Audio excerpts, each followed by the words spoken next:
کہ ہم یہ چاہتے ہیں کہ جو اوورسیز کشمیریز ہیں، جس طرح کے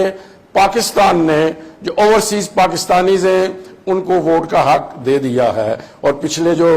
ضمنی انتخابات ہوئے تھے اس میں انہوں نے حصہ بھی لیا۔ اس لیے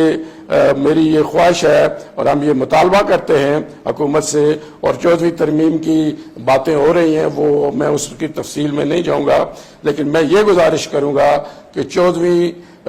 اپنا وہ ترمیم میں یہ جو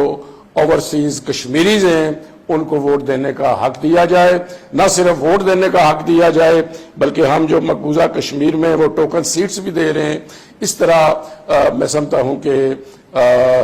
جو اوورسیز کشمیریز ہیں ان کی سیٹس میں بھی اضافہ کیا جانا چاہیے۔ اب چونکہ برطانیہ بھی ہے اور وہ یورپین یونین میں نہیں رہا، اور آپ جانتے ہیں، آپ خود بھی جاتے رہے ہیں اور پرائم منسٹر صاحب بھی وہاں پہ جاتے رہے ہیں کہ ہمارا یورپین پارلیمنٹ میں پہلے بڑی ایک لابی تھی، اس لیے لابی تھی کہ برطانیہ کے جو ممبر پارلیمنٹ ہیں وہ اس میں ہوتے تھے، لیکن اب وہ چونکہ اس میں نہیں ہے تو اس لیے ہمیں یورپ میں بھی، چونکہ یورپین یونین بھی میں سمجھتا ہوں کہ یونائٹڈ نیشن کے بعد ایک دوسرا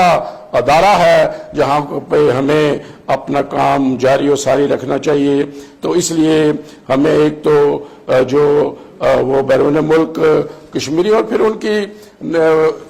ان کی ووٹ سے ان کی جو انوالومنٹ ہے وہ نہ صرف مسئلہ کشمیر بلکہ آزاد کشمیر کے معاملات میں بھی اضافہ ہوگا، اور ہمیں انویسٹمنٹ کی بھی وہ ضرورت ہوتی ہے۔ اور صرف ضلع میرپور میں 200 ارب روپیہ وہ جو اوورسیز ہمارے کشمیریز ہیں ان کا پڑا ہوا ہے۔